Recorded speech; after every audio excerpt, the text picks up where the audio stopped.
ਨੂੰ ਸਤਿ ਸ਼੍ਰੀ ਅਕਾਲ ਜੀ। ਸਤਿ ਸ਼੍ਰੀ ਅਕਾਲ, ਧੰਨਵਾਦ ਜੀ ਆਇਆਂ ਨੂੰ। ਪੰਜਾਬੀ ਰੇਡੀਓ USA ਦੇ ਜਿੰਨੇ ਵੀ ਸਰੋਤੇ ਸਾਡੇ ਸਾਰੇ AM ਸਟੇਸ਼ਨਸ, FM ਸਟੇਸ਼ਨ ਘਰਾਂ ਦੇ ਵਿੱਚ ਰੇਡੀਓ ਸੈਟਸ ਦੇ ਰਾਹੀਂ, ਟੈਲੀਫੋਨ ਦੇ ਰਾਹੀਂ, ਫੇਸਬੁੱਕ, YouTube ਤੇ ਲਾਈਵ ਦੇਖ ਰਹੇ ਹੋ, ਸੁਣ ਰਹੇ ਹੋ, ਸਾਰਿਆਂ ਨੂੰ ਜੀ ਆਇਆਂ ਨੂੰ ਤੇ ਬਹੁਤ ਹੀ ਪਿਆਰ ਤੇ ਸਤਿਕਾਰ ਭਰੀ ਸਤਿ ਸ਼੍ਰੀ ਅਕਾਲ।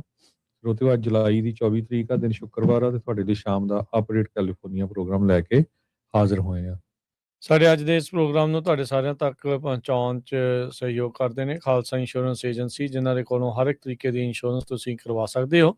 ਇੰਸ਼ੋਰੈਂਸ ਬਾਰੇ ਪਤਾ ਕਰਨ ਲਈ ਕਾਲ ਕਰ ਸਕਦੇ ਹੋ 408-272-2500। ਟਿਰਕੀਆਣਾ ਇਮੀਗ੍ਰੇਸ਼ਨ ਲਾ ਫਰਮ US ਇਮੀਗ੍ਰੇਸ਼ਨ ਦਾ ਹੋਵੇ ਕਿਸੇ ਵੀ ਤਰੀਕੇ ਦਾ ਕੰਮ, ਕਾਲ ਅਟਰਨੀ ਜੇ ਟਿਰਕੀਆਣਾ 415-909-0503 ਦੇ ਉੱਤੇ। Gurbachan Singh Nagra Sacramento, Kulwant Singh Jaswal Kaur Johal, Satnam Singh Tatla university, Gurdev Singh Sohal, Baljinder Singh Rashwal Kaur Johal Antelope, Jaswinder Nagra Roseville, Avtar Singh Manzil Clovis, Sarabjit Singh Dhoot university, Gurnek Singh Bagri Fresno, Paramjit Singh Dakha Berkeley. ਇਹਨਾਂ ਸਾਰਿਆਂ ਦਾ ਧੰਨਵਾਦ। ਜੇ ਤੁਸੀਂ ਵੀ ਇਸ ਪ੍ਰੋਗਰਾਮ ਨੂੰ ਸਪਾਂਸਰ ਕਰਨਾ ਚਾਹੁੰਦੇ ਹੋ, ਸੰਪਰਕ ਕਰੋ 408-722-7698। ਅੱਜ ਦੀਆਂ ਖਬਰਾਂ ਵੱਲ ਚੱਲੀਏ ਤੇ ਪ੍ਰੈਜ਼ੀਡੈਂਟ ਟਰੰਪ ਹੁਣੀ ਜਿਹੜੇ ਆ ਉਹ ਸੋਚ ਰਹੇ ਆ ਵੀ ਇੱਕ ਬਹੁਤ ਵੱਡਾ ਜਿਹੜਾ ਅਟੈਕ ਆ ਉਹ ਇਰਾਨ ਦੇ ਉੱਤੇ ਕੀਤਾ ਜਾਵੇ, ਕਿਉਂਕਿ ਜਾਰਡਨ ਦੇ ਬੇਸ ਦੇ ਉੱਤੇ ਬੋਮਿੰਗ ਹੋਈ ਆ ਤੇ ਉਹ ਆਪਣੇ ਜਿਹੜੇ ਮੇਨ ਉਹਨਾਂ ਦੇ ਸਲਾਹਕਾਰ ਆ ਉਹਨਾਂ ਦੇ ਨਾਲ ਮੀਟਿੰਗ ਵੀ ਕਰ ਰਹੇ ਹੈਗੇ ਆ। ਸੋ ਅਮਰੀਕਨ ਇੰਟੈਲੀਜੈਂਸ ਏਜੰਸੀਜ਼ ਇਹ ਬਲੀਵ ਕਰਦੀਆਂ ਵੀ ਜਿਹੜਾ ਨਵਾਂ ਸੁਪਰੀਮ ਲੀਡਰ ਆ ਮੋਜਤਬਾ ਖਮੇਨੀ ਤੇ ਕਹਿੰਦੇ ਵੀ ਉਹ ਆਪਣੇ ਫਾਦਰ ਨਾਲੋਂ ਜ਼ਿਆਦਾ ਜਿਹੜਾ ਬਿਲਿੰਗ ਹੈਗਾ ਆ ਡਿਵੈਲਪ ਕਰਨ ਦੇ ਲਈ ਨਿਊਕਲੀਅਰ ਵੈਪਨ ਦੇ ਲਈ। ਸੋ ਕਾਫੀ ਸਟ੍ਰਿਕਟ ਆ ਉਹ ਜੋ ਆਪਾਂ ਦੇਖ ਸਕਦੇ ਹਾਂ ਉਸ ਮਾਮਲੇ ਦੇ ਵਿੱਚ। ਸੋ ਇਹ ਨਿਊਯਾਰਕ ਟਾਈਮ ਨੇ ਵੀ ਰਿਪੋਰਟ ਕੀਤਾ ਸੀ। ਸੋ ਇਰਾਨ ਵਾਰ ਨੂੰ ਲੈ ਕੇ ਜਿਹੜਾ ਰਸ਼ੀਆ ਦੇ ਡਿਮਿਟਰੀ ਆ ਉਹਨਾਂ ਦਾ ਫੋਰਨ ਮਿਨਿਸਟਰ ਆ, ਉਹਨਾਂ ਨੇ ਇਹ ਕਿਹਾ ਵੀ ਇਹ ਜਿਹੜੀ ਤੇਲ ਦੀਆਂ ਕੀਮਤਾਂ ਆਉਣ ਵਾਲੇ ਸਮੇਂ 'ਚ ਇੱਕ ਹਿਸਟਰੀ ਬਣੂਗੀ ਵੀ ਬਹੁਤ ਜ਼ਿਆਦਾ ਜਿਹੜੀਆਂ ਕੀਮਤਾਂ ਹੋਣਗੀਆਂ ਹਿਸਟੋਰੀਕਲੀ। ਸੋ ਇਹਦੇ ਨਾਲ ਪੂਰੀ ਦੁਨੀਆ ਦੀ ਇਕੋਨਮੀ ਦੇ ਉੱਤੇ ਬਹੁਤ ਵੱਡਾ ਜਿਹੜਾ ਅਸਰ ਆ ਉਹ ਪੈਣ ਜਾ ਰਿਹਾ ਹੈਗਾ। ਸੋ ਕੈਬਨਿਟ ਦੇ ਨਾਲ ਉਹ ਮੀਟਿੰਗ ਕਰਨਗੇ ਟਰੰਪ ਹੁਣੀ ਵੀ ਅਸੀਂ ਇੰਟੈਂਸਿਵ ਜਿਹੜੀ ਸਟ੍ਰਾਈਕ ਆ, ਬਹੁਤ ਜ਼ਿਆਦਾ ਸਟ੍ਰਾਈਕ ਆ ਇਰਾਨ ਦੇ ਵਿੱਚ ਕਰੀਏ ਕਿ ਨਾ ਜੀ। ਜਦ ਇਹ ਲੜਾਈ 5 ਹਫ਼ਤੇ ਪਹਿਲਾਂ ਹਰਜੋਤ ਸਿੰਘ ਜੀ ਸ਼ੁਰੂ ਹੋਈ ਸੀ ਤਾਂ ਉਦੋਂ ਕਹਿੰਦੇ ਸੀਗੇ ਵੀ ਲਿਟਲ ਐਕਸਕਰਜਨ ਹੋਊਗੀ, ਵੀ 3-4 ਹਫ਼ਤੇ ਜਿਹੜੀ ਉਹ ਚੱਲੂਗੀ, ਪਰ ਹੁਣ 5 ਮਹੀਨੇ ਤਕਰੀਬਨ ਹੋ ਚੱਲੇ ਆ ਤੇ ਹਾਲ ਦੀ ਘੜੀ ਇਸ ਲੜਾਈ ਦਾ ਕੋਈ ਐਂਡ ਨਜ਼ਰ ਨਹੀਂ ਆ ਰਿਹਾ ਹੈਗਾ। ਉਧਰ ਹਾਊਦੀਜ਼ ਨੇ ਦੂਜੇ ਕਿ ਤੀਜੇ ਸਾਊਦੀ ਅਰੇਬੀਆ ਦੇ ਜਿਹੜੇ ਵੈਸਲ ਆ, ਆਇਲ ਟੈਂਕਰ ਆ, ਉਸ ਉੱਤੇ ਹਮਲਾ ਕਰ ਦਿੱਤਾ ਆ। ਇਹ ਹੁਣ ਇਰਾਨ ਦੀ ਇਹ ਜਿਹੜੀ US ਇਰਾਨ ਦੀ ਲੜਾਈ ਦਾ ਦੂਜਾ ਚੋਕ ਪੁਆਇੰਟ ਬਣ ਗਿਆ, ਰੈੱਡ ਸੀ ਤੇ ਸਟ੍ਰੇਟ ਆਫ ਹਾਰਮੁਜ਼। ਇਹ ਹੁਣ ਬਹੁਤ ਹੀ ਮੰਦੇ ਹਾਲਾਤ ਇਸ ਦੇ ਵਿੱਚ ਹੋਣਗੇ ਤੇਲ ਦੀਆਂ ਕੀਮਤਾਂ ਨੂੰ ਲੈ ਕੇ, ਜਿੱਦਾਂ ਦੱਸ ਰਹੇ ਆ ਆਪਣੇ ਹਰਜੋਤ ਸਿੰਘ ਖਾਲਸਾ ਜੀ ਵੀ ਇਹ ਜਿਹੜੀ ਸਿਚੁਏਸ਼ਨ ਉੱਥੇ ਤੱਕ ਪਹੁੰਚ ਸਕਦੀ ਆ। ਹੁਣ ਹੋਣਾ ਕੀ ਆ ਹਰਜੋਤ ਸਿੰਘ ਜੀ, ਇਹ ਤਾਂ ਹੈ ਨਹੀਂ ਵੀ ਉਹਨਾਂ ਨੇ ਸਾਰੀਆਂ ਇਹ ਟੈਂਕਰਾਂ ਦੇ ਉੱਤੇ ਹਮਲਾ ਕਰਨਾ, ਪਰ ਹੁਣ ਇਹ ਉਹਨਾਂ ਨੇ ਸ਼ੋਅ ਕਰਦਾ ਵੀ ਸਾਡੇ ਕੋਲ ਕੈਪੇਬਿਲਿਟੀ ਹੈਗੀ ਆ ਵੀ ਅਸੀਂ ਮਾਰ ਸਕਦੇ ਆ। ਹੁਣ ਉਹ ਕਰ ਸਿਰਫ ਸਾਊਦੀ ਅਰੇਬੀਆ ਦੇ ਟੈਂਕਰਾਂ ਦੇ ਉੱਤੇ ਦੇ ਆ। ਜਿੰਨੇ ਵੀ ਇੰਸ਼ੋਰੈਂਸ ਵਾਲੀਆਂ ਕੰਪਨੀਆਂ ਹੋਣਗੀਆਂ ਜਾਂ ਆਇਲ ਟੈਂਕਰ ਵਾਲੀਆਂ ਜਿਹੜੀਆਂ ਕੰਪਨੀਆਂ ਹੋਣਗੀਆਂ, ਉਹ ਕਹਿਣਗੇ ਵੀ ਆਪਾਂ ਇਹਦੇ ਵੀ ਪਿੱਛੇ ਜਿਹੜੇ ਆ ਉਹ ਜਹਾਜ਼ ਖੜੇ ਕਰ ਲਈਏ। ਸੋ ਇਸ ਮੌਕੇ ਸਟ੍ਰੇਟ ਆਫ ਹਾਰਮੁਜ਼ ਤੇ ਜਿਹੜਾ ਰੈੱਡ ਸੀ ਆ, ਉਹ ਦੋ ਵੱਡੇ ਜਿਹੜੇ ਚੋਕ ਪੁਆਇੰਟ ਆ ਤੇਲ ਦੀ ਸਪਲਾਈ ਨੂੰ ਲੈ ਕੇ ਬਣਨਗੇ। ਇਹਦੇ ਨਾਲ ਅਮਰੀਕਾ ਦੇ ਉੱਤੇ ਦਬਾਅ ਹੋਰ ਵੀ ਜ਼ਿਆਦਾ ਵਧੇਗਾ, ਜਿਸ ਦੇ ਵਿੱਚੋਂ ਜਿੱਦਾਂ ਦੱਸਿਆ ਜਾ ਰਿਹਾ ਆ ਵੀ ਅਮਰੀਕਾ ਦੇ ਦੁਆਰਾ ਵੱਡਾ ਹਮਲਾ ਇਰਾਨ ਦੇ ਉੱਤੇ ਕੀਤਾ ਜਾ ਸਕਦਾ। ਜਿਸ ਲੈਵਲ ਦੀਆਂ ਕੈਬਨਿਟ ਮੀਟਿੰਗ ਤੇ ਚਰਚਾ ਜਿਹੜੀ ਚੱਲੀ ਆ, ਇਹ ਵੀ ਹੁਣ ਅੱਤ ਕਥਨੀ ਨਹੀਂ ਹੋਊਗੀ ਵੀ ਜੇ ਅਮਰੀਕਾ ਵਾਲੇ ਉੱਥੇ ਬੂਟਸ ਔਨ ਗਰਾਊਂਡਸ ਦਾ ਰੌਲਾ ਪਾ ਕੇ ਜਿਹੜਾ ਉਹ ਬਹਿ ਜਾਣ। ਇਸ ਲੜਾਈ ਨੂੰ ਅਮਰੀਕਾ ਦੇ ਵਿੱਚ ਮੈਜੋਰਟੀ ਲੋਕ ਬਿਲਕੁਲ ਅਪਰੂਵ ਨਹੀਂ ਕਰ ਰਹੇ। ਇਜ਼ਰਾਈਲ ਦੇ ਕਹੇ, ਇਜ਼ਰਾਈਲ ਨੇ ਬਾਂਹ ਫੜ ਕੇ ਅਮਰੀਕਾ ਨੂੰ ਉੱਥੇ ਧੂਇਆ ਆ। ਅਮਰੀਕਾ ਦੇ 14 ਫੌਜੀ ਹੁਣ ਤੱਕ ਮਾਰੇ ਜਾ ਚੁੱਕੇ ਆ ਇਸ ਦੇ ਵਿੱਚ, ਤੇ ਉੱਥੇ ਮਿਡਲ ਈਸਟ ਦੇ ਬਹੁਤ ਸਾਰੇ ਬੇਸਿਸ ਦਾ ਨੁਕਸਾਨ ਉੱਥੇ ਜਿਹੜਾ ਹੋ ਚੁੱਕਾ ਆ। ਸੋ ਓਵਰਆਲ ਇਹ ਸਾਰੇ ਕਿਆਸੇ ਦੇ ਵਿੱਚ ਕੀ ਬਣੂਗਾ ਇਹ ਦੇਖਣ ਵਾਲੀ ਗੱਲ ਆ। ਇਹ ਕੌਨਫਲਿਕਟ ਦਾ ਜਿਹੜਾ ਹਰਜੋਤ ਸਿੰਘ ਜੀ ਇਹਨਾਂ ਨੂੰ ਐਸਕੇਲੇਟ ਕਰਕੇ ਟਰੰਪ ਹੁਣੀ ਹੋ ਸਕਦਾ ਆ ਵੀ ਨਵੰਬਰ ਦੀਆਂ ਇਲੈਕਸ਼ਨਸ ਤੋਂ ਪਹਿਲਾਂ ਸਟੇਟ ਆਫ ਐਮਰਜੈਂਸੀ ਅਮਰੀਕਾ ਦੇ ਵਿੱਚ ਘੋਸ਼ਿਤ ਕਰ ਦੇਣ। ਅੱਜ ਸਟੀਵ ਬੈਨਨ ਜਿਹੜਾ ਇਹਨਾਂ ਦਾ ਪੁਰਾਣਾ ਐਡਵਾਈਜ਼ਰ ਰਿਹਾ ਆ, ਬ੍ਰੇਟਬਾਰਟ ਨਿਊਜ਼ ਦਾ ਐਡੀਟਰਸ ਦੇ ਵਿੱਚੋਂ ਇੱਕ ਆ, ਉਹਦਾ ਅੱਜ ਇਹ ਜਿਹੜਾ ਉਹ ਬਿਆਨ ਸੀਗਾ ਵੀ ਰਾਸ਼ਟਰਪਤੀ ਟਰੰਪ ਨਵੰਬਰ ਇਲੈਕਸ਼ਨਸ ਤੋਂ ਪਹਿਲਾਂ ਸਟੇਟ ਆਫ ਐਮਰਜੈਂਸੀ ਜਿਹੜੀ ਉਹ ਘੋਸ਼ਿਤ ਕਰ ਸਕਦੇ ਆ, ਉਹ ਐਲਾਨ ਸਕਦੇ ਆ, ਤੇ ਇਹਦੇ ਨਾਲ ਸਿਚੁਏਸ਼ਨ ਹੋਰ ਵੀ ਜ਼ਿਆਦਾ ਬੈਡ ਜਿਹੜੀ ਉਹ ਹੋਣ ਦੀ ਜਿਹੜੀ ਸੰਭਾਵਨਾ ਹੈ ਉਹ ਬਣੀ ਪਈ ਆ। ਸੋ ਆਉਣ ਵਾਲੇ ਦਿਨਾਂ ਦੇ ਲਈ ਸਾਰੇ ਜਾਣੇ ਕਹਿੰਦੇ ਆ ਵੀ ਇਕਨੋਮਿਕਲੀ ਆਪਣੇ ਆਪ ਨੂੰ ਰੈਡੀ ਕਰਕੇ ਰੱਖੋ, ਵੀ ਨੈਵਰ ਨੋ ਵੀ ਸਿਚੁਏਸ਼ਨ ਕਿੱਦਾਂ ਦੀ ਜਿਹੜੀ ਉਹ ਅੱਗੇ ਬਣੂਗੀ। ਪਰ ਲੱਗਦਾ ਆ ਅਕਸਰ ਹੀ ਆਪਾਂ ਦੇਖਿਆ ਜੋ ਸਿੰਘ ਜੀ ਵੀਕਐਂਡ ਦੇ ਉੱਤੇ ਹੀ ਵੱਡੇ ਹਮਲੇ ਜਿਹੜੇ ਆ ਉਹ ਰਾਸ਼ਟਰਪਤੀ ਟਰੰਪ ਦੇ ਦੁਆਰਾ ਅਜਿਹੇ ਮੁਲਕਾਂ ਦੇ ਉੱਤੇ ਕੀਤੇ ਜਾਂਦੇ ਰਹੇ ਆ, ਤੇ ਹੁਣ ਵੀਕਐਂਡ ਆ ਰਿਹਾ ਆ ਤੇ ਇਹਦੀ ਜਿਹੜੀ ਸੁਗਬੁਗ ਆ ਉਹ ਗੱਲਬਾਤ ਜਿਹੜੀ ਉਹ ਸ਼ੁਰੂ ਹੋ ਚੁੱਕੀ ਆ। ਹੋ ਸਕਦਾ ਆ ਵੀ ਇਸ ਵੀਕਐਂਡ ਦੇ ਉੱਤੇ ਈਰਾਨ ਦੇ ਉੱਤੇ ਕੋਈ ਵੱਡਾ ਤਗੜਾ ਹਮਲਾ ਜਿਹੜਾ ਉਹ ਕੀਤਾ ਜਾਵੇ। ਅਗਲੀ ਖਬਰ ਵੈਨਜ਼ੂਏਲਾ ਤੋਂ ਆ। ਵੈਨਜ਼ੂਏਲਾ ਦੇ ਵਿੱਚ ਪਿਛਲੇ ਮਹੀਨੇ ਭੁਚਾਲ ਆਇਆ ਸੀ, ਤੁਹਾਨੂੰ ਯਾਦ ਹੋਊਗਾ, ਤੇ ਉਹ ਭੁਚਾਲ ਤੋਂ ਬਾਅਦ ਲੋਕਾਂ ਦਾ ਬਹੁਤ ਬੁਰਾ ਹਾਲ ਆ। ਇੰਨਾ ਬੁਰਾ ਹਾਲ ਆ, ਕਹਿੰਦੇ ਵੀ ਕੋਈ ਵੀ ਬੇਸਿਕ ਸਰਵਿਸ ਉਹਨਾਂ ਦੇ ਕੋਲ ਨਹੀਂ ਹੈ। ਹਸਪਤਾਲਾਂ ਤੱਕ ਪਹੁੰਚਣ ਲਈ ਉਹਨਾਂ ਕੋਲ ਕੋਈ ਕਿਸੇ ਤਰ੍ਹਾਂ ਦਾ ਕਾਰ ਜਾਂ ਕੁਛ ਨਹੀਂ ਹੈ। ਘਰਾਂ 'ਚ ਰਹਿਣ ਲਈ ਜਗ੍ਹਾ ਨਹੀਂ, ਟੈਂਟਾਂ 'ਚ ਰਹਿ ਰਹੇ ਆ, ਤੇ ਉੱਥੇ ਗਰਮੀ ਇੰਨੀ ਜ਼ਿਆਦਾ ਆ ਤੇ ਲੋਕਾਂ ਲਈ ਜਿਹੜਾ ਰਹਿਣਾ ਆ ਉਹ ਕਾਫੀ ਔਖਾ ਹੋਇਆ ਪਿਆ ਆ। ਈਵਨ ਦੋ ਪ੍ਰੈਜ਼ੀਡੈਂਟ ਟਰੰਪ ਹੋਣਾ ਨੇ ਇਹ ਕਿਹਾ ਸੀ ਵੀ ਅਸੀਂ ਦੋਨਾਂ ਮੁਲਕਾਂ ਨੂੰ ਬਹੁਤ ਜ਼ਿਆਦਾ ਫਾਇਦਾ ਹੋਊਗਾ, ਪਰ ਕਹਿੰਦੇ ਵੀ ਉੱਥੇ ਦੀ ਜਿਹੜੀ ਸਰਕਾਰ ਆ ਕੁਛ ਵੀ ਨਹੀਂ ਜਿਹੜੀ ਲੋਕਾਂ ਦੇ ਲਈ ਰਹੀ ਹੈਗੀ। ਤੇ ਲੋਕਲ ਜਿਹੜੇ ਰੈਜ਼ੀਡੈਂਟਸ ਆ ਕਹਿੰਦੇ ਵੀ ਮੈਂ ਇੱਕ ਕਹਿੰਦਾ 16 ਸਾਲਾਂ ਤੋਂ ਰਹਿ ਰਿਹਾ ਤੇ ਇੰਨਾ ਬੁਰਾ ਹਾਲ ਮੈਂ ਕਦੇ ਨਹੀਂ ਦੇਖਿਆ ਸੀ ਜਿੰਨਾ ਹੁਣ ਹੋਇਆ ਹੈਗਾ। ਕਿਸੇ ਤਰ੍ਹਾਂ ਦੀ ਵੀ ਜਿਹੜੀ ਸਰਵਿਸਿਜ਼ ਆ ਉਹ ਈਵਨ ਕਹਿੰਦੇ ਪਾਣੀ ਪੀਣ ਵਾਲਾ ਵੀ ਜਿਹੜਾ ਉਹ ਵੀ ਅਵੇਲੇਬਲ ਨਹੀਂ ਹੈ ਉਸ ਏਰੀਏ ਦੇ ਵਿੱਚ। ਤੇ ਕਹਿੰਦੇ ਵੀ ਜਿਹੜੇ ਟੈਂਕ ਆਉਂਦੇ ਆ, ਟੈਂਕਾਂ 'ਚੋਂ ਫਿਲਟਰ ਲਾ ਕੇ ਉਹਨਾਂ ਦਾ ਜਿਹੜਾ ਪਾਣੀ ਆ ਉਹ ਪੀਤਾ ਜਾਂਦਾ ਆ।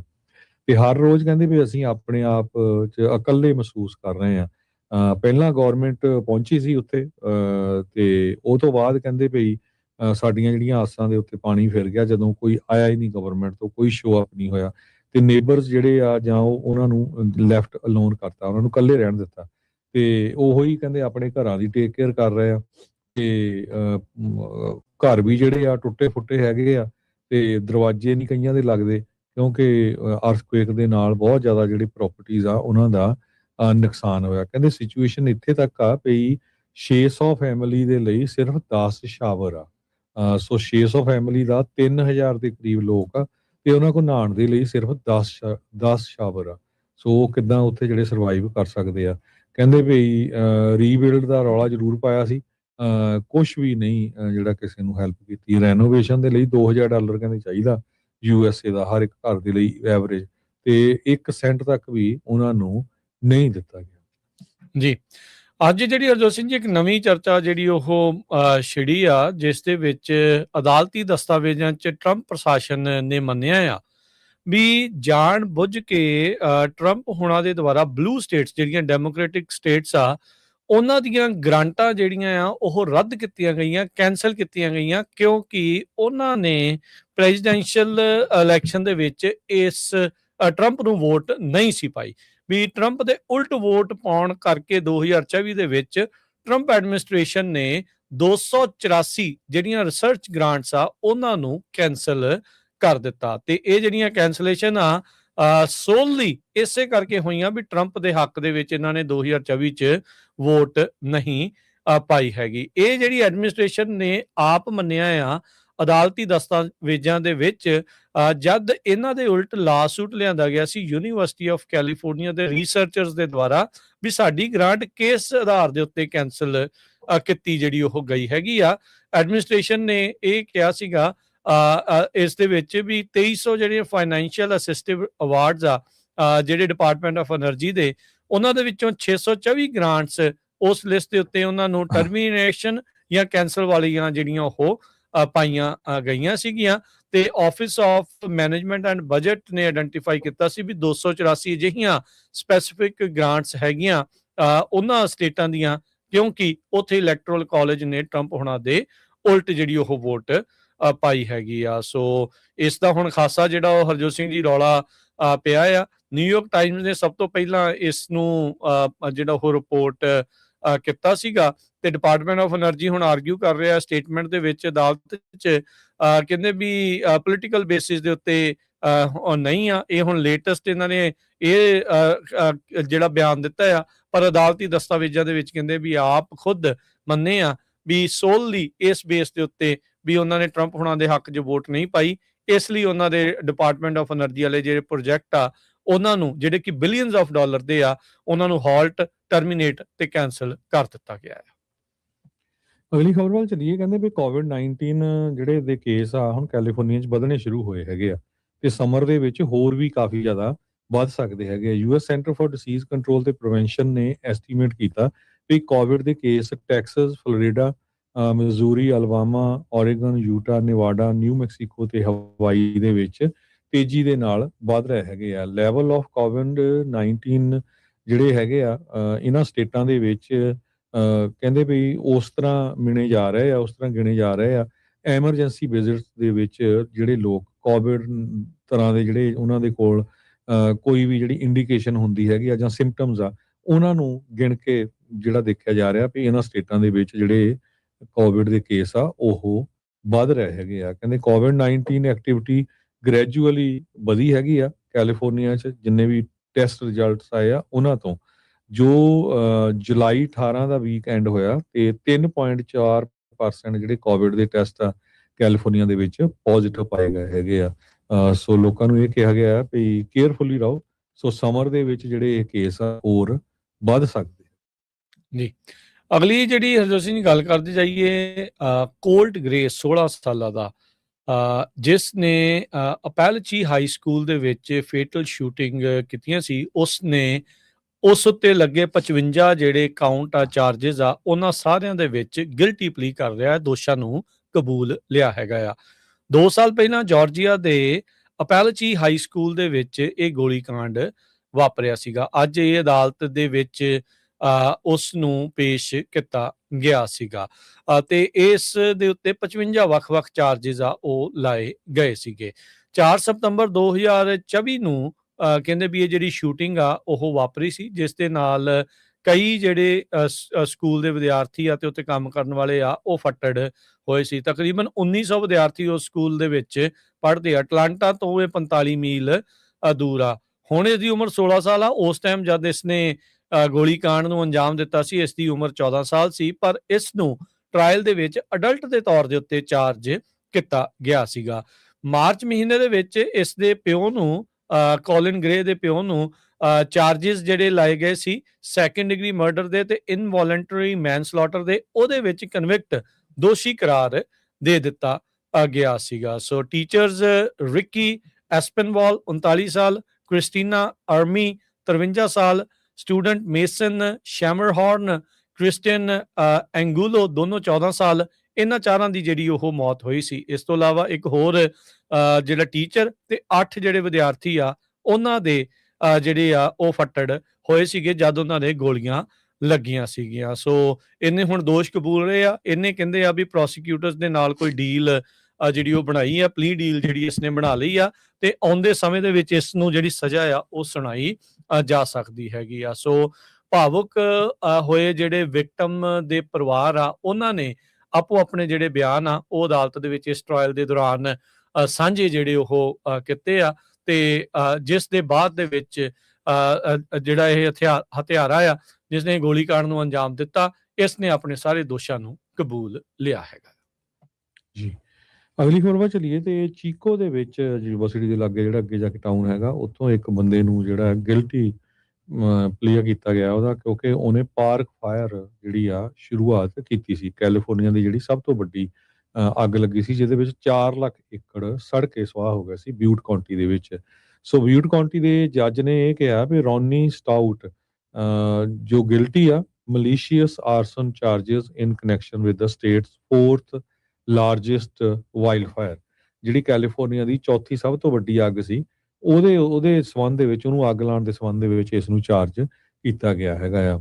ਤੇ ਇਹਦੇ ਚਾਰजेस ਦੇ ਵਿੱਚ ਹੋਰ ਵੀ ਬਹੁਤ ਸਾਰੀਆਂ ਜਿਹੜੀਆਂ ਮਲਟੀਪਲ ਸਟਰਕਚਰਸ ਅੱਗ ਲੱਗ ਗਈਆਂ, ਉਹਨਾਂ ਨੂੰ ਵੀ ਇਨਕਲੂਡ ਕੀਤਾ ਗਿਆ ਆ। ਇਹ ਤੋਂ ਪਹਿਲਾਂ ਵੀ ਇੱਕ ਚਾਈਲਡ ਮੋਲੈਸਟੇਸ਼ਨ ਕਨਵਿਕਸ਼ਨ ਸੀਗੀ ਬਿਊਟ ਕਾਉਂਟੀ 'ਚ ਸੰਨ 2001 ਦੇ ਵਿੱਚ, ਤੇ ਇੱਕ ਇਹ ਤੇ ਚੋਰੀ ਦਾ ਵੀ ਕਰਨ ਕਾਉਂਟੀ ਦੇ ਵਿੱਚ 2002 ਦਾ ਕਨਵਿਕਸ਼ਨ ਹੈਗੀ ਆ।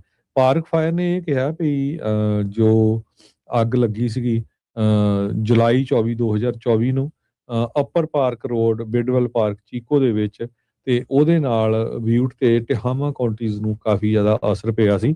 4,29,663 ਏਕੜ ਸੜ ਕੇ ਸਵਾਹ ਹੋ ਗਏ ਸੀ ਤੇ 173 ਸਟਰਕਚਰਸ ਵੀ ਸੜ ਕੇ ਸਵਾਹ ਹੋ ਗਈਆਂ ਸੀਗੀਆਂ। ਸੋ ਉਹਨੂੰ ਜਿਹੜਾ ਹੈ ਚਾਰਜ ਕੀਤਾ ਗਿਆ ਆ ਆਪਣੇ ਸਟੇਟ ਚੀਕੋ ਦੇ ਵਿੱਚ ਸਟੇਟ ਵੱਲੋਂ ਵੀ ਚਾਰਜ ਕੀਤਾ ਗਿਆ ਹੈ, ਕਾਉਂਟੀ ਵੱਲੋਂ ਵੀ ਚਾਰਜ ਜਿਹੜਾ ਕੀਤਾ ਗਿਆ ਹੈ। ਅਗਲੀ ਗੱਲ ਕਰਦੇ ਜਾਈਏ, ਜਿਹੜਾ ਪੈਰਾਮਾਉਂਟ ਦਾ ਮਰਜਰ ਆ $110 ਬਿਲੀਅਨ ਦਾ ਵਾਰਨਰ ਬ੍ਰਦਰਸ ਦੇ ਨਾਲ, ਉਸ ਨੂੰ ਹਾਲ ਦੀ ਘੜੀ ਪੈਰਾਮਾਉਂਟ ਸਕਾਈਡਾਂਸ ਨੇ ਪੌਜ਼ ਕਰ ਦਿੱਤਾ ਆ। ਲੀਗਲ ਚੈਲੰਜਸ ਜਿਹੜੇ ਇਸ ਦੇ ਵਿੱਚ ਚੱਲ ਰਹੇ ਆ, ਕੈਲੀਫੋਰਨੀਆ ਦਾ ਜਿਹੜਾ ਡਿਪਾਰਟਮੈਂਟ ਆਫ ਜਸਟਿਸ ਆ ਤੇ ਰਾਈਟਰਸ ਗਿਲਡ ਆਫ ਅਮਰੀਕਾ ਕਹਿੰਦੇ ਵੀ ਇਹਨਾਂ ਦੇ ਦੁਆਰਾ ਐਂਟੀ ਟਰਸਟ ਲਾਸੂਟ ਫਾਈਲ ਕੀਤਾ ਗਿਆ ਸੀ ਇਸ ਮਰਜਰ ਦੇ ਉਲਟ। ਪੈਰਾਮਾਉਂਟ ਜਿਹੜਾ CBS ਦਾ ਮੇਨ ਕਰਤਾ ਧਰਤਾ ਹੈ, ਉਹਨਾਂ ਦੀ ਪੇਰੈਂਟ ਕੰਪਨੀ ਆ, ਉਹਨਾਂ ਨੇ ਆਲਰੇਡੀ ਟਰੰਪ ਉਹਨਾਂ ਦੇ ਨਾਲ ਡੀਲ ਬਣਾਈ ਸੀ, ਜਿਸ ਤੋਂ ਬਾਅਦ ਚ ਫੈਡਰਲ ਸਰਕਾਰ ਵੱਲੋਂ ਇਹਨਾਂ ਨੂੰ ਇਜਾਜ਼ਤ ਮਿਲ ਚੁੱਕੀ ਹੈਗੀ ਆ ਮਰਜ ਕਰਨ ਦੀ ਲਈ। ਪਰ ਕਿਉਂਕਿ ਦੋਨੋਂ ਕੰਪਨੀਆਂ ਕੈਲੀਫੋਰਨੀਆ ਚ ਹੋਣ ਕਰਕੇ ਇਹਨਾਂ ਦੇ ਉਲਟ ਜਿਹੜੇ ਲਾਸੂਟ ਆ ਉਹ ਚੱਲ ਰਹੇ ਸੀ, ਜਿਸ ਕਰਕੇ ਇਸ ਫੈਸਲੇ ਆਉਣ ਤੱਕ ਮੈਨੂੰ ਲੱਗਦਾ ਵੀ ਇਹ ਇੰਤਜ਼ਾਰ ਕਰ ਸਕਦੇ ਆ ਤੇ ਪੈਰਾਮਾਉਂਟ ਨੇ ਆਪਣਾ ਜਿਹੜਾ ਮਰਜਰ ਆ ਵਾਰਨਰ ਬ੍ਰਦਰਸ ਦੇ ਨਾਲ ਉਸ ਨੂੰ ਹਾਲ ਦੀ ਘੜੀ ਜਿਹੜਾ ਉਹ ਲਟਕਾਇਆ ਹੈਗਾ ਆ, ਉਸ ਦੇ ਵਿੱਚ ਵੇਟ ਕਰਨਗੇ। ਪੈਰਾਮਾਉਂਟ ਵਾਲੇ ਕਹਿੰਦੇ ਆ ਵੀ ਜਿਹੜਾ ਲਾਸੂਟ ਆ ਇਹ ਮਿਸਅੰਡਰਸਟੈਂਡ ਕਰ ਰਿਹਾ ਆ ਐਂਟੀ ਟਰਸਟ ਲਾਜ਼ ਨੂੰ ਤੇ ਮੀਡੀਆ ਮਾਰਕੀਟ ਦੀਆਂ ਜਿਹੜੀਆਂ ਰਿਐਲਿਟੀਜ਼ ਨੂੰ। ਸ਼ੇਅਰ ਹੋਲਡਰਸ ਦੇ ਦੁਆਰਾ ਅਪ੍ਰੈਲ ਮਹੀਨੇ ਦੇ ਵਿੱਚ ਇਸ ਐਕੁਇਜ਼ੀਸ਼ਨ ਨੂੰ ਅਪਰੂਵ ਕਰ ਦਿੱਤਾ ਗਿਆ ਸੀਗਾ। ਪਹਿਲੋਂ ਨੈਟਫਲਿਕਸ ਵਾਲੇ ਵਾਰਨਰ ਬ੍ਰਦਰਸ ਨੂੰ ਖਰੀਦਣਾ ਚਾਹੁੰਦੇ ਸੀਗੇ, ਪਰ ਪੈਰਾਮਾਉਂਟ ਵਾਲਿਆਂ ਨੇ ਵੀ ਦਿਲਚਸਪੀ ਇਸ ਦੇ ਵਿੱਚ ਦਿਖਾਈ ਸੀਗੀ ਤੇ ਬਾਅਦ ਦੇ ਵਿੱਚ ਜਿੱਦਾਂ ਦੱਸਿਆ ਵੀ ਫੈਡਰਲ ਰੈਗੂਲੇਟਰਸ ਨੇ ਇਸ ਨੂੰ ਪ੍ਰਵਾਨਗੀ ਦੇ ਦਿੱਤੀ ਸੀਗੀ। ਕੈਲੀਫੋਰਨੀਆ ਦੇ ਜਿਹੜੇ ਅਟਾਰਨੀ ਜਨਰਲ ਰੌਬ ਮੋਂਟਾ ਆ, ਉਹਨਾਂ ਦਾ ਇਹ ਕਹਿਣਾ ਆ ਵੀ ਜਿਹੜੀਆਂ ਦੋ ਹਾਲੀਵੁੱਡ ਦੀਆਂ ਮੇਜਰ ਫਿਲਮ ਡਿਸਟ੍ਰੀਬਿਊਟਰਸ ਆ ਤੇ ਕੇਬਲ ਚੈਨਲ ਪ੍ਰੋਵਾਈਡਰ ਆ, ਜੇ ਇਹ ਦੋਨੋਂ ਆਪਸ ਦੇ ਵਿੱਚ ਮਿਲ ਜਾਂਦੀਆਂ ਆ ਤਾਂ ਇਹਦੇ ਵਿੱਚ ਜਿਹੜਾ ਲੋਕਾਂ ਦੇ ਲਈ ਪ੍ਰਾਈਸਿਸ ਜਿਹੜੀਆਂ ਬਹੁਤ ਜ਼ਿਆਦਾ ਹਾਈ ਹੋ ਜਾਣਗੀਆਂ, ਕੋਈ ਕੰਪੀਟੀਸ਼ਨ ਜਿਹੜਾ ਉਹ ਨਹੀਂ ਰਹੂਗਾ ਤੇ ਕੁਆਲਿਟੀ ਕੰਟੈਂਟ ਤੇ ਲੋਅਰ ਕੁਆਲਿਟੀ ਤੇ ਰਿਡਿਊਸ ਕੰਟੈਂਟ ਜਿਹੜਾ ਆ ਉਹ ਲੋਕਾਂ ਨੂੰ ਦੇਖਣ ਨੂੰ ਜਿਹੜਾ ਉਹ ਮਿਲੇਗਾ, ਜਿਸ ਕਰਕੇ ਉਹਨਾਂ ਨੇ ਅਦਾਲਤ ਦੇ ਵਿੱਚ ਇਸ ਮਰਜਰ ਦੇ ਉਲਟ ਲਾਸੂਟ ਫਾਈਲ ਕੀਤਾ ਹੈ। ਸਿਟੀ ਆਫ ਸੈਕਰਾਮੈਂਟੋ ਨੇ $14 ਮਿਲੀਅਨ ਦਾ ਅਵਾਰਡ ਦਿੱਤਾ ਹੈਗਾ Ram Kabir permanent housing project ਦੇ ਲਈ ਤੇ 38 ਕਮਰਿਆਂ ਵਾਲਾ ਇੱਕ ਮੋਟਲ ਆ ਜਿਸ ਨੂੰ ਕਨਵਰਟ ਕੀਤਾ ਗਿਆ ਹੈ 15 ਯੂਨਿਟ ਦੇ ਵਿੱਚ, ਤੇ ਸਪੈਸ਼ਲੀ ਫॉर ਜਿਹੜੇ ਵੈਟਰਨਸ ਰਿਸਕ ਦੇ ਉੱਤੇ ਹੈਗੇ ਆ ਜਾਂ ਜਿਹੜੇ ਹੋਮਲੈਸਨੈਸ ਦੇ ਨਾਲ ਪ੍ਰਭਾਵਿਤ ਹੋਣ ਜਾ ਰਹੇ ਹੈਗੇ ਆ। ਪ੍ਰੋਜੈਕਟ ਜਿਹੜਾ ਹੈ ਇਹ 901 ਯੂਨੀਅਨ ਐਵਨਿਊ ਤੇ ਹੋਊਗਾ ਤੇ ਇਹਦੀ ਪਾਰਟਨਰਸ਼ਿਪ ਸਿਟੀ ਦੇ ਕਮਿਊਨਿਟੀ ਐਕਸ਼ਨ ਪਾਰਟਨਰਸ਼ਿਪ ਕਰਨ ਦੇ ਨਾਲ ਤੇ ਜਿਹੜਾ ਇਹ ਫਾਊਂਡਿੰਗ ਆ ਇਸ ਪ੍ਰੋਜੈਕਟ ਨੂੰ ਇੱਕ ਫੈਡਰਲ ਗਵਰਨਮੈਂਟ ਦਾ ਜਿਹੜਾ ਫੰਡਡ ਪ੍ਰੋਗਰਾਮ ਹੈਗਾ $110 ਮਿਲੀਅਨ ਦਾ, ਉਹਦੇ ਵਿੱਚੋਂ ਇਹ ਪੈਸੇ ਦਿੱਤੇ ਗਏ ਹੈਗੇ ਆ। ਜੀ ਜੀ ਅਗਲੀ ਜਿਹੜੀ ਹਰਜੋਤ ਸਿੰਘ ਗੱਲ ਕਰਦੇ ਜਾਈਏ, ਕੈਲੀਫੋਰਨੀਆ ਦੇ ਵਿੱਚ ਵੈਲਕਮ ਟੂ ਕੈਲੀਫੋਰਨੀਆ ਜਿਹੜੇ ਨਵੇਂ ਸਾਈਨਸ ਬਣ ਰਹੇ ਹੈਗੇ ਆ। ਅੱਗੇ ਜਦੋਂ ਵੀ ਤੁਸੀਂ ਕੈਲੀਫੋਰਨੀਆ ਦੇ ਵਿੱਚ ਦਾਖਲ ਹੁੰਦੇ ਸੀ ਵੱਖ-ਵੱਖ ਰੋਡ ਦੇ ਜਿਹੜੇ ਉਹ ਜ਼ਰੀਏ, ਤਾਂ ਤੁਹਾਨੂੰ ਨੀਲੇ ਰੰਗ ਦੇ ਜਿਹੜੇ ਬੋਰਡ ਦੇ ਉੱਤੇ ਪੀਲੇ ਰੰਗ ਦੇ ਨਾਲ ਕਰਸਿਵ ਰਾਈਟਿੰਗ 'ਚ ਲਿਖਿਆ ਵੈਲਕਮ ਟੂ ਕੈਲੀਫੋਰਨੀਆ ਨਜ਼ਰ ਆਉਂਦਾ ਸੀਗਾ। ਪਰ ਹੁਣ ਇਹਨਾਂ ਨੇ ਸਪੈਸੀਫਿਕ ਜਿਹੜੀਆਂ ਕਹਿ ਸਕਦੇ ਆ ਵੀ ਮੋਨੂਮੈਂਟਸ ਟਾਈਪ ਜਿਹੜੇ ਉਹ ਬਣਾ ਰਹੇ ਆ। ਇੱਕ ਚੀਜ਼ ਜਿਹੜੀ ਇਹ ਵੀ ਦੇਖਣ ਨੂੰ ਮਿਲ ਰਹੀ ਆ ਵੀ ਲੋਕ ਹੁਣ ਫ੍ਰੀਵੇਜ਼ ਦੇ ਉੱਤੇ ਰੋਕ ਕੇ ਇਸ ਦੇ ਨਾਲ ਤਸਵੀਰਾਂ ਜਿਹੜੀਆਂ ਉਹ ਖਿਚਾ ਰਹੇ ਆ, ਜਿਹਦੇ ਕਰਕੇ ਇਹ ਵੀ ਡਰ ਬਣਿਆ ਪਿਆ ਵੀ ਟ੍ਰੈਫਿਕ ਵੀ ਰੁਕ ਸਕਦੀ ਹੈ ਤੇ ਐਕਸੀਡੈਂਟ ਹੋਣ ਦਾ ਵੀ ਖਤਰਾ ਜਿਹੜਾ ਉਹ ਬਣਿਆ ਪਿਆ ਹੈਗਾ ਆ। ਸੋ ਹੁਣ ਕੈਲੀਫੋਰਨੀਆ ਦੇ ਵਿੱਚ ਨਵੇਂ ਕਲਰਫੁਲ ਵੈਲਕਮ ਸਾਈਨਸ ਅਕ੍ਰੋਸ ਦਾ ਸਟੇਟ ਉਹ ਦੇਖਣ ਨੂੰ ਜਿਹੜੇ ਮਿਲੇ ਆ ਤੇ ਕਹਿੰਦੇ ਵੀ ਇਹ ਬਹੁਤ ਹੀ ਜਲਦ ਪਪੂਲਰ ਫੋਟੋ ਓਪਰਚੁਨਿਟੀਜ਼ ਲੋਕਾਂ ਦੇ ਲਈ ਜਿਹੜੀਆਂ ਉਹ ਬਣ ਗਈਆਂ ਹੈਗੀਆਂ ਆ। ਜਦੋਂ ਵੀ ਹੁਣ ਗੋਲਡਨ ਸਟੇਟ ਕੈਲੀਫੋਰਨੀਆ ਦੇ ਵਿੱਚ ਲੋਕ ਸ਼ਾਮਲ ਹੁੰਦੇ ਆ, ਕਿਸੇ ਟਾਈਮ ਦੇ ਉੱਤੇ ਫੁੱਲਾਂ ਦੇ ਨਾਲ ਵੈਲਕਮ ਟੂ ਕੈਲੀਫੋਰਨੀਆ ਕੱਲਾ ਲਿਖਿਆ ਸੀਗਾ ਤੇ ਹੁਣ ਇਲੈਬੋਰੇਟ ਵੈਲਕਮ ਸਾਈਨ ਜਿਹੜੇ ਬਣ ਰਹੇ ਆ। ਕਈ ਥਾਵਾਂ ਦੇ ਉੱਤੇ ਭਾਲੂ ਜਿਹੜੇ ਉਹਨਾਂ ਨੇ ਬਣਾਏ ਹੈਗੇ ਆ, ਕਈ ਥਾਵਾਂ ਦੇ ਉੱਤੇ ਸੂਰਜ ਵਾਲੇ ਵੱਡੇ ਵੱਡੇ ਜਿਹੜੇ ਮੋਨੂਮੈਂਟਸ ਆ ਉਹ ਬਣਾ ਕੇ ਵੈਲਕਮ ਸਾਈਨਸ ਜਿਹੜੇ ਆ ਉਹ ਉਸਾਰੇ ਗਏ ਹੈਗੇ ਆ। ਜੀ ਅਗਲੀ ਖਬਰ ਵੱਲ ਚਲੀਏ ਤੇ ਕੈਲੀਫੋਰਨੀਆ ਸਟੇਟ ਨੇ 1.5 ਲੱਖ ਦੇ ਕਰੀਬ ਜਿਹੜੀਆਂ ਵੋਟਾਂ ਜੂਨ ਮਹੀਨੇ 'ਚ ਪਈਆਂ ਸੀਗੀਆਂ ਮੇਲ ਇਨ ਬੈਲਟਸ, ਉਹਨਾਂ ਨੂੰ ਰਿਜੈਕਟ ਕੀਤਾ ਕਿਉਂਕਿ ਉਹ ਜਾਂ ਤਾਂ ਟਾਈਮ ਸਿਰ ਨਹੀਂ ਪਹੁੰਚੀਆਂ ਤੇ ਜਾਂ ਜਿਹੜੇ ਸਿਗਨੇਚਰਸ ਆ ਉਹਨਾਂ ਦੇ ਮੈਚ ਨਹੀਂ ਹੋਏ ਹੈਗੇ ਜਦੋਂ ਤੁਸੀਂ ਵੋਟ ਬਣਾਈ ਸੀਗੀ। ਸੋ ਟੋਟਲ 1,48,000 241 ਮਿਲੀਅਨ ਬੈਲਟ, ਜੋ ਕਿ 1.73% ਬਣਦਾ ਸਾਰੀਆਂ ਬੈਲਟਸ ਦਾ, ਤੇ ਇਹ ਰਿਜੈਕਟ ਕਰ ਦਿੱਤੀਆਂ ਗਈਆਂ। 109 ਰਿਜੈਕਟ ਕੀਤੀਆਂ 2024 ਦੀਆਂ ਪ੍ਰਾਇਮਰੀ ਦੇ ਵਿੱਚ, ਤੇ 1,06,000 ਜਿਹੜੀਆਂ 2022 ਦੀ ਪ੍ਰਾਇਮਰੀ ਦੇ ਵਿੱਚ ਰਿਜੈਕਟ ਕੀਤੀਆਂ ਗਈਆਂ ਸੀਗੀਆਂ। ਕੈਲੀਫੋਰਨੀਆ ਸਟੇਟ ਇੱਦਾਂ ਦੀ ਆ ਜਿੱਥੇ ਕਿ ਮੇਲ ਇਨ ਬੈਲਟਸ ਐਕਸੈਪਟ ਕੀਤੇ ਜਾਂਦੇ ਆ। ਉਹ ਇਲੈਕਸ਼ਨ ਡੇ ਜਿਹੜਾ ਗਿਣਿਆ ਜਾਂਦਾ, ਉਹ ਤੋਂ 7 ਦਿਨਾਂ ਤੱਕ ਬਾਅਦ ਤੱਕ ਵੀ ਜਿਹੜੇ ਆ ਕਾਊਂਟ ਕੀਤੇ ਜਾਂਦੇ ਹੈਗੇ ਆ, ਬਸ਼ਰਤੇ ਸਟੈਂਪ ਜਿਹੜੀ ਆ ਇਲੈਕਸ਼ਨ ਡੇ ਤੱਕ ਦੀ ਲੱਗੀ ਹੋਵੇ।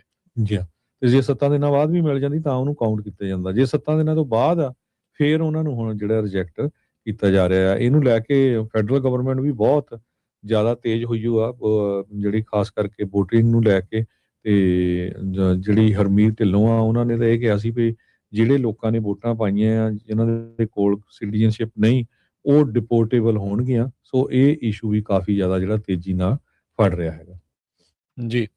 ਤੇ ਹਰਜੋਤ ਸਿੰਘ ਜੀ, ਸਮਾਂ ਆਪਣੇ ਪ੍ਰੋਗਰਾਮ ਦਾ ਸਮਾਪਤ ਜਾਂਦੇ ਜਾਂਦੇ ਜੇ ਮਾਰਕੀਟਸ ਦੇ ਉੱਤੇ ਆਪਾਂ ਨਜ਼ਰ ਮਾਰਦੇ ਜਾਈਏ ਤਾਂ ਡਾਓ ਜੋਨ ਅੱਜ 235 ਪੁਆਇੰਟ ਵੱਧ ਕੇ 51,947 ਤੇ ਬੰਦ ਹੋਇਆ। S&P 4 ਪੁਆਇੰਟ ਵੱਧ ਕੇ 7412 ਦੇ ਉੱਤੇ। ਨੈਸਡੈਕ 162 ਪੁਆਇੰਟ ਘਟ ਕੇ 24,976 ਦੇ ਉੱਤੇ।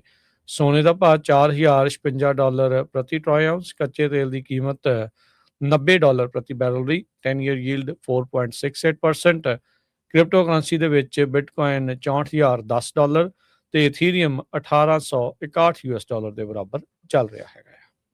ਕਰੰਸੀ ਦੀ ਗੱਲ ਕਰਦੇ ਜਾਈਏ ਤੇ $1 ਦੇ ਬਰਾਬਰ ਕੈਨੇਡਾ ਦੇ $1 ਤੇ 41 ਸੈਂਟ ਰਹੇ ਆ। ਇੰਡੀਆ ਦੇ $96 ਤੇ 43 ਪੈਸੇ। ਪਾਕਿਸਤਾਨ ਦੇ $277 ਤੇ 86 ਪੈਸੇ।